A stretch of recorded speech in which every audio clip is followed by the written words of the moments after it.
चलो हम लोग पढ़ रहे थे प्रकाश का अपवर्तन पढ़ रहे थे, जिसको हम लोग रिफ्रैक्शन ऑफ लाइट बोलते हैं। उसमें कल हमने पढ़ा था आपतित किरण क्या होता है, परावर्तित किरण क्या, अपवर्तित किरण क्या होता है, आपतन बिंदु क्या होता है, ये सब सारे पॉइंट्स हमने कवर कर लिए थे। आज जो हम लोग पढ़ने वाले हैं उससे थोड़ा सा आगे बढ़ते हैं और पढ़ते हैं पार्श्विक विस्थापन क्या होता है, जिसको लेटरल डिस्प्लेसमेंट बोला जाता है। इसको क्या बोला जाता है, लेटरल डिस्प्लेसमेंट बोला जाता है। इसमें क्या कहते हैं कि आपतित किरण और निर्गत किरण के बीच लंबवत दूरी को पार्श्विक विस्थापन कहते हैं।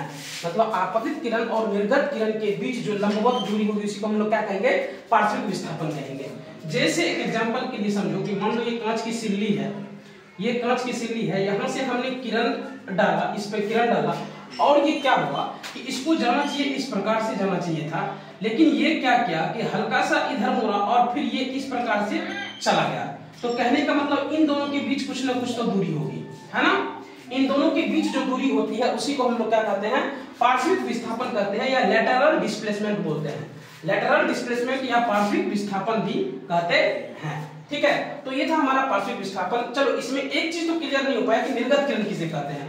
तो निर्गत किरण जिसको हम लोग कहते हैं एमिटेड रे कहते हैं इसको, तो ये वह किरणें होती हैं जो किसी स्रोत से निकलती है और चारों ओर प्रसारित होती है। जैसे सूर्य के प्रकाश को देखना, सूर्य के प्रकाश जब निकलती है तो क्या होती है, चारों ओर प्रसारित हो जाती है। जैसे हम टॉर्च भी जलाते हैं तो वो क्या होती है कि थोड़ा दूर तक लगता है कि यहीं तक किरण है, लेकिन आगे जाकर के बिल्कुल फैल जाती है। उसी प्रकार से एक बल्ब जब जलती है तो मतलब अगर उसको घेर दिया जाए तो वो लगता है कि उतना दूर ही रोशनी कर सकता है, लेकिन जब वो वहां से हटा दिया जाए उस पर्दे को तो वो क्या हो सकता है, पूरे रूम को पूरा एकदम से प्रकाश से भर देता है ना।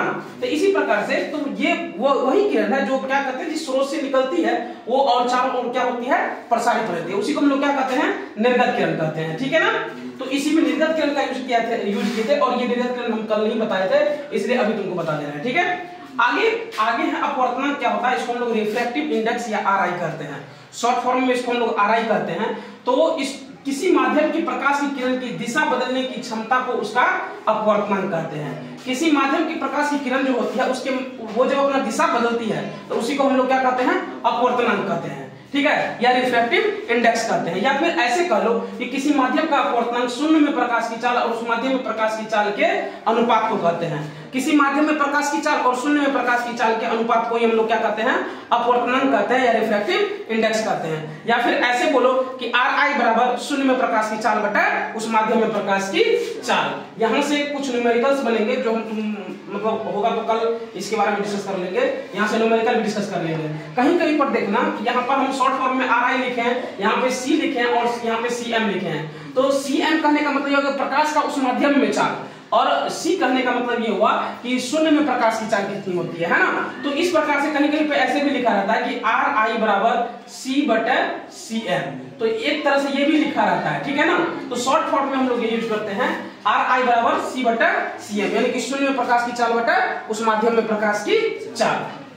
अब अगला समझते हैं हम लोग कि निरपेक्ष अपवर्तनांक या एब्सोल्यूट रिफ्रैक्टिव इंडेक्स क्या होता है।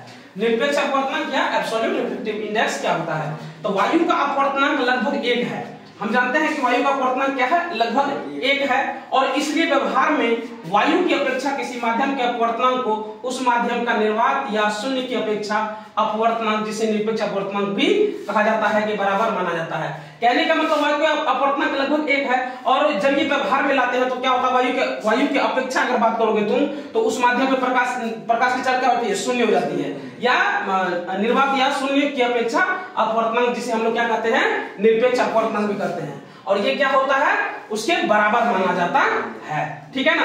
अब एक चीज और यहाँ पे याद रखने वाला पॉइंट ये है कि हीरा का अपवर्तनांक सभी पदार्थों के अपवर्तनांक से अधिक होता है, इसलिए हीरा सबसे ज्यादा कठोर होता है। मतलब पूछा जाएगा, ये क्वेश्चन के ऑब्जेक्टिव बनता है यहाँ पर कि सबसे कठोर धातु कौन सी होती है, तो हीरा होती है सबसे कठोर अधातु, क्योंकि हीरा धातु नहीं है अधातु है ना। तो ये कौन से हैं, हीरा है ना, ठीक है। और इसका अपवर्तनांक सबसे ज्यादा होता है। अपवर्तनांक सबसे ज्यादा किसका होता है, हीरा का होता है। यदि एक माध्यम की अपेक्षा दूसरे माध्यम का अपवर्तनांक अधिक हो, मान लो कि वायु और कांच दिया हुआ है, तो तो कह रहा है कि एक माध्यम की अपेक्षा अगर दूसरे माध्यम का अपवर्तनांक क्या हो, अधिक हो, तो दूसरे माध्यम को पहले माध्यम से प्रकाश का सघन माना है। तो दूसरे माध्यम से पहले माध्यम को क्या माना जाता है, सघन, यानी कि ऑप्टिकल डेंसर माना जाता है, जिसको सघन माध्यम कहते हैं, है ना। और पहले माध्यम को दूसरे माध्यम का विरल माना जाता है, यानी कि ऑप्टिकल रेयरर माना जाता है ना। तो ये था तुम्हारा, ये 2-3 पॉइंट था निरपेक्ष अपवर्तनांक में। अब अगला है हमारा अपेक्षिक अपवर्तनांक, जिसको हम लोग रिलेटिव रिफ्रैक्टिव इंडेक्स बोलते हैं। क्या बोलते हैं, रिलेटिव रिफ्रैक्टिव इंडेक्स बोलते हैं। तो दो माध्यमों के निरपेक्ष अपवर्तनांकों के अनुपात को, दो माध्यमों के निरपेक्ष अपवर्तनांकों के अनुपात को क्या कहते हैं, अपेक्षिक अपवर्तनांक। दो माध्यम का अपवर्तनांक दिया हुआ है ना, तो क्या करेंगे, n21 बराबर n2/n1, मतलब दूसरे में अपवर्तनांक कितना है बटा पहले में जितना अपवर्तनांक है उसको क्या करेंगे, भाग दे देंगे, तो क्या निकल जाएगा, अपेक्षिक अपवर्तनांक, जिसको हम लोग रिलेटिव रिफ्रैक्टिव इंडेक्स कहते हैं। ठीक है ना, यहाँ से n21 निकल जाएगा। ठीक है, आगे और बताएंगे इसका कहां पे कैसे यूज करना है, न्यूमेरिकल करेंगे तो उसमें समझ में आएगा।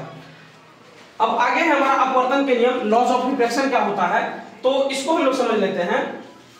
तो इसमें पहला पॉइंट हम लिखे हैं कि आपतित किरण आपतन बिंदु पर अभिलंब और अपवर्तित किरण तीनों एक ही समतल में होते हैं।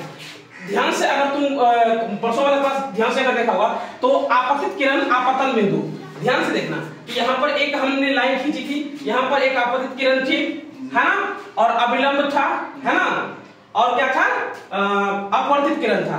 तो अपवर्तित किरण कहाँ था, यहाँ पे था। ये तीनों क्या होते हैं, एक ही समतल में होते हैं ना, इसी से तो निकले हैं ना। तो तीनों क्या होते हैं, एक ही समतल में होते हैं। ठीक है, और दूसरा नियम ये कहता है कि किन्हीं दो माध्यमों और प्रकाश के किसी विरोध वर्ण के लिए आपतन कोण की ज्या परावर्तन कोण की ज्या के अनुपात का एक नियतांक होता है ना।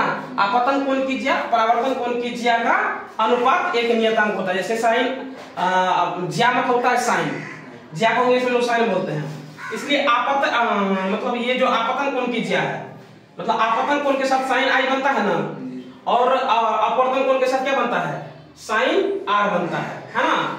तो इस दोनों को बराबर क्या हो जाएगा, एक नियतांक के क्या होता है, बराबर का होता है। ठीक है, इसको हम लोग स्नेल का नियम भी कहते हैं। इसको क्या कहते हैं हम लोग, स्नेल का नियम भी कहा जाता है। इसी को हम लोग क्या कहते हैं, स्नेल का नियम भी कहते हैं। ठीक है, फिलहाल इस पूरे टॉपिक में अगर कहीं कोई डाउट हो तो बता सकते हो, नहीं तो आज के क्लास में हम लोग इतना ही रह लेते हैं, जिसमें हम लोग क्या पढ़े हैं, पार्श्विक विस्थापन पढ़े, निर्गत किरण पढ़े, अपवर्तनांक पढ़े, निरपेक्षिक अपवर्तनांक पढ़े, अपेक्षिक अपवर्तनांक पढ़े, अपवर्तन के नियम पढ़े। ठीक है, कल वाले क्लास में हम लोग और थोड़ा डिटेल्स में जाएंगे, कुछ होगा तो न्यूमेरिकल्स देखेंगे, नहीं तो आगे बढ़ जाएंगे। ठीक है ना, अगर न्यूमेरिकल्स करके आओगे तो अच्छी बात है, नहीं तो यहाँ पर हम बता देंगे। ठीक है ना।